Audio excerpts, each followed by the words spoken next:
cannot wait to see the look on those Mexicans' faces when you make them pay for that wall. They say it's going to cost $25 billion. Fantastic, Pedro. Thank you very much. $25 billion? It can't be that much. Oh, God. Oh, God. Don't worry, Donald. It'll be okay. Hillary's still ahead in the polls. Mr. Trump? Alec Baldwin, is he going to get arrested? I don't know. Look, he's been trouble from day one. He did the imitation of me for years. I thought he was terrible. Imitate him. Well, no, I thought it was just... Yeah. Alec Baldwin, bekannt für seine bissige Satire, hat es einfach zu weit getrieben. Oder vielleicht gerade weit genug. Und die Reaktion von Donald Trump? Brisant. Das war etwas, das Alec Baldwin nicht tun wollte. Seine erste Reaktion war unkompliziert, als einen Anruf von Saturday Night Live erhielt, in dem man ihn bat, Donald Trump zu porträtieren. Auf keinen Fall, weder in der einen noch in der anderen Form. Obwohl er keine gute Meinung von Trump hatte, war das nicht das Thema. Der Versuch, so jemanden zu imitieren, klingt nach einem wirklich anstrengenden Unterfangen. Doch dann änderte sich alles. Die Ermutigung durch seine Kumpels, die Schwierigkeit der Situation und, mal ganz im Ernst, das komödiantische Gold, das nur darauf wartet, herausgeholt zu werden. Sobald er das Podium betrat, setzte er die Perücke auf, spitzte die Lippen und war innerhalb von Sekunden verschwunden. Baldwin war in der Lage, die Trump-Gleichung zu entschlüsseln. Unfair. Why don't I get to make a closing statement first? After all, I am the pres...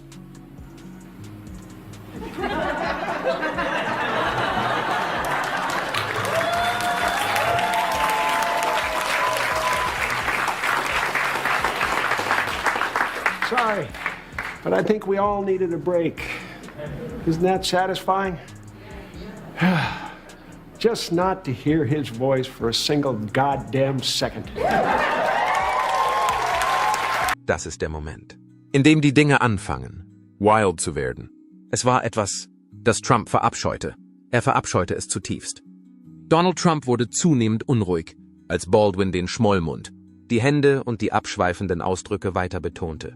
SNL wurde von ihm als unerträglich empfunden. Baldwin war das Ziel seiner Online-Attacke. Und was passierte? Die Menge wurde immer größer. Mit jedem Tweet, jedem Wutanfall und jeder Beschimpfung, die gesendet wurde, wurde der Eindruck noch bekannter. Es war nicht mehr nur ein komödiantischer Sketch, sondern hatte sich zu einem bedeutenden Teil der politischen Geschichte entwickelt. Wie kam es? Dass Baldwin es so perfekt traf? Die Frage ist, wie er von der Aussage, ich kann nicht zum Trump-Imitator der nachfolgenden Generation wurde. Und warum hat sich das Ganze so tief in Trumps Bewusstsein verankert? Das ist der Punkt, an dem die wahre Geschichte beginnt. Alec Baldwin hat kein Interesse daran, die Rolle zu spielen. Auf die ursprüngliche Anfrage von Saturday Night Live, SNL, Donald Trump zu porträtieren, antwortete er mit einem klaren Nein. Es sei irrelevant, dass er Trump nicht unterstütze, da dies nicht das Thema sei. Baldwin war schon immer der Meinung, dass effektive Imitationen aus einer Position der Bewunderung heraus entstehen. Um die Wahrheit zu sagen, hatte er absolut keinen Respekt vor Donald Trump. Testing. Gina. Huge Gina. Okay, that was Republican nominee Donald Trump joining us now to discuss more on this. Now, let me tell you something, okay? What is that? I wish that I was... Hat Baldwin die Wahrheit gesagt oder wollte er nur stänkern? Kommentieren Sie 1, wenn Sie Baldwin zustimmen. 0, wenn Trump allen Grund hatte, wütend zu sein. Haben Sie etwas Ähnliches mit jemandem gemacht? Der Ton war ziemlich deprimierend. Das bereitet Tag und Nacht Kopfschmerzen. Alle Eigenschaften Trumps, einschließlich seiner Stimme, seiner Gestik und der Art, wie er im Kreis sprach, schienen zur Nachahmung aufzufordern. Andererseits wollte Baldwin seine Tage nicht in einer solchen Denkweise verbringen. Auf der anderen Seite kam der Anstoß. Hey, Faye, Tina. Das ist Lorne Michaels, 2 Komikgiganten auf dem Markt. Beide waren sich sicher, dass Baldwin der ideale Kandidat für den Posten ist. Sie haben etwas unternommen. Sie beharrten darauf.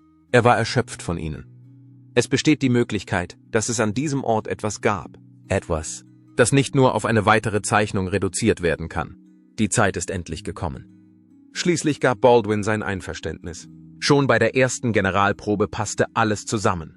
Die Art und Weise, wie Trump mit den Lippen klatschte. Die seltsamen Handbewegungen, die er machte. Die Art, wie er sich anstrengte.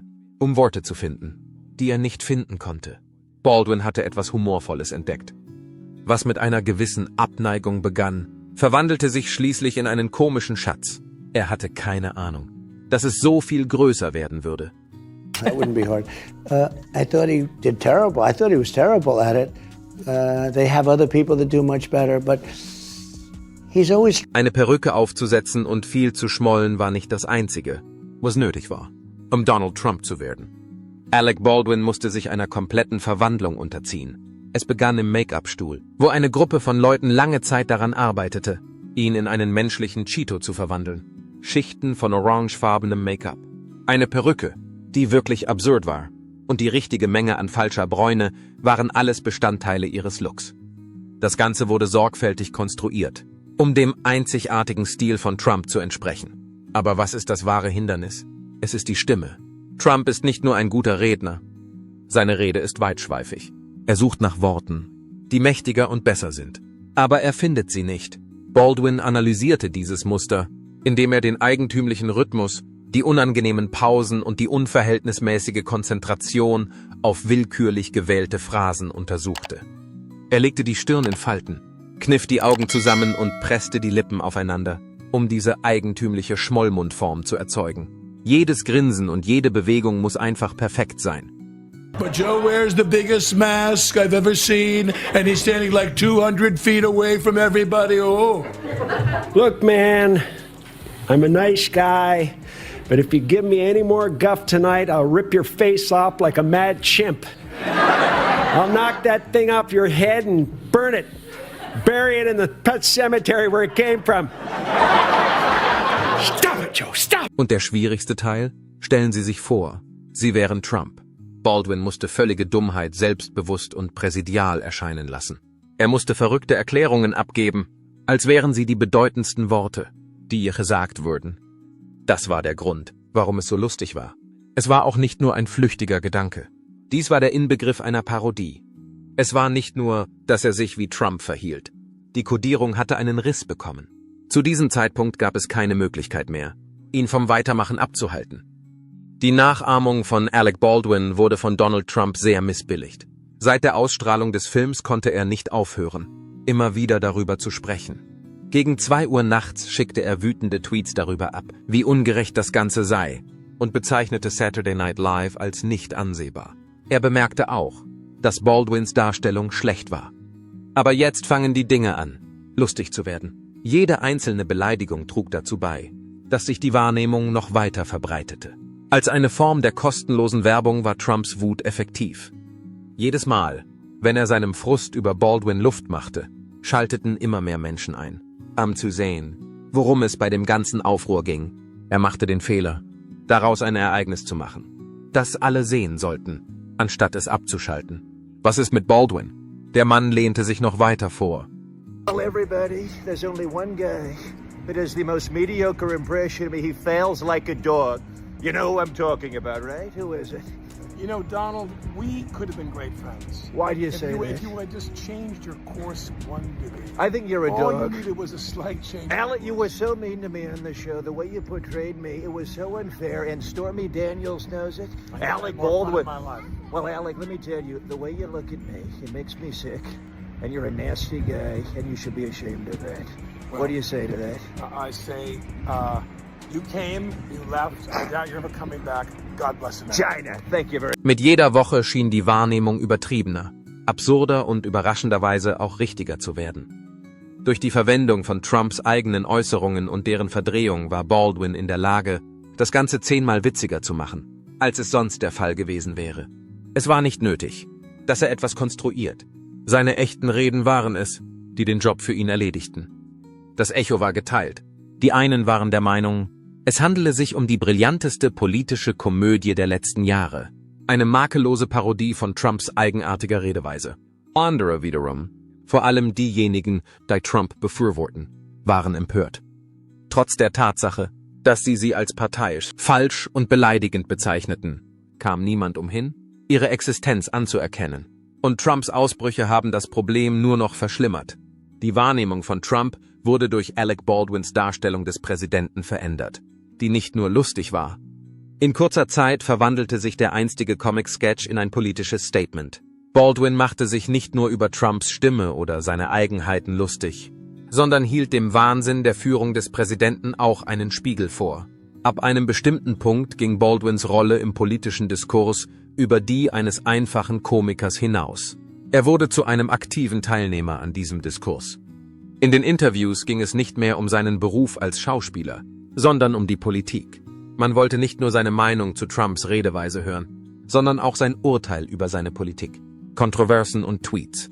Er veröffentlichte sogar einen Roman, in dem er Donald Trump porträtierte und hob damit die Satire auf ein höheres Niveau. Yeah, that's right. I flew here using the power of this hat.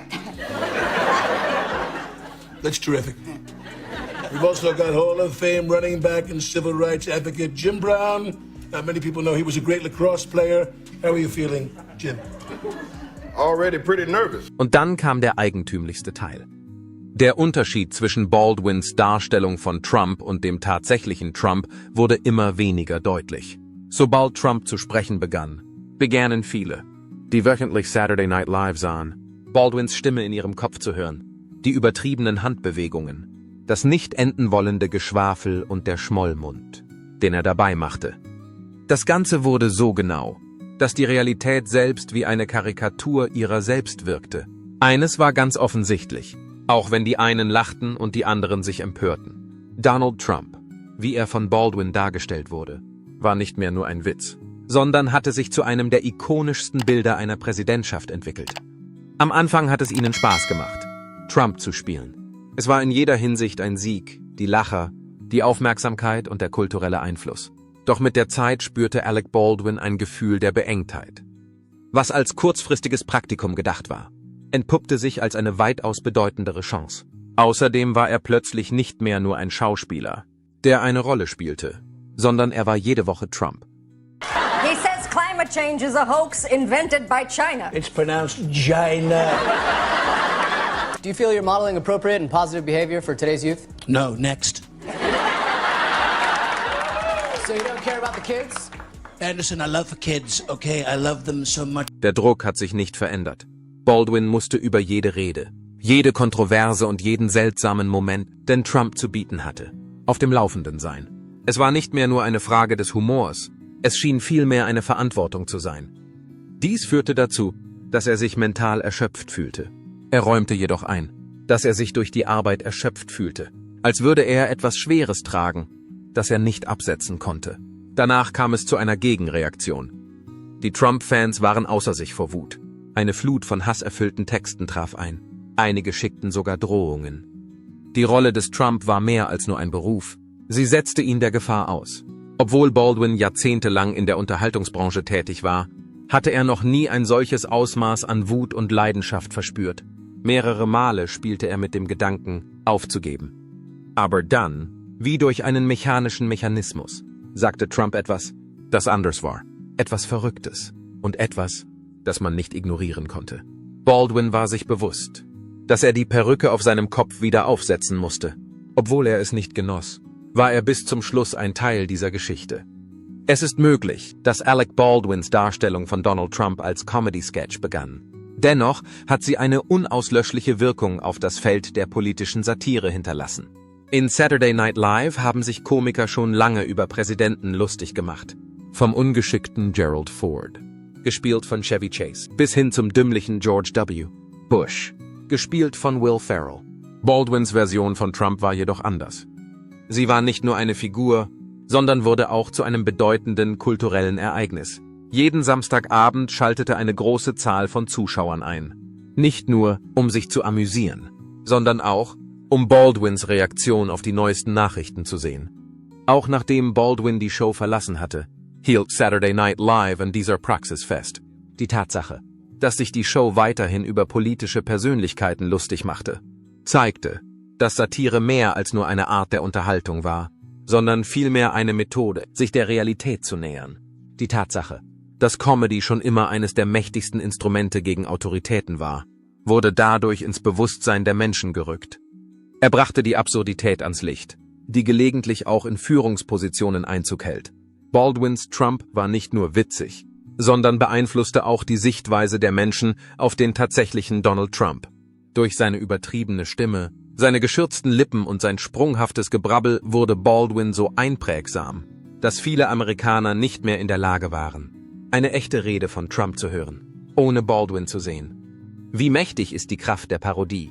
Sie spottet nicht nur, sondern beeinflusst. Baldwins.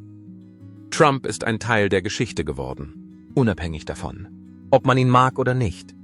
Es war nicht nur ein weiterer Eindruck, sondern ein Bild, das eine ganze Epoche prägte.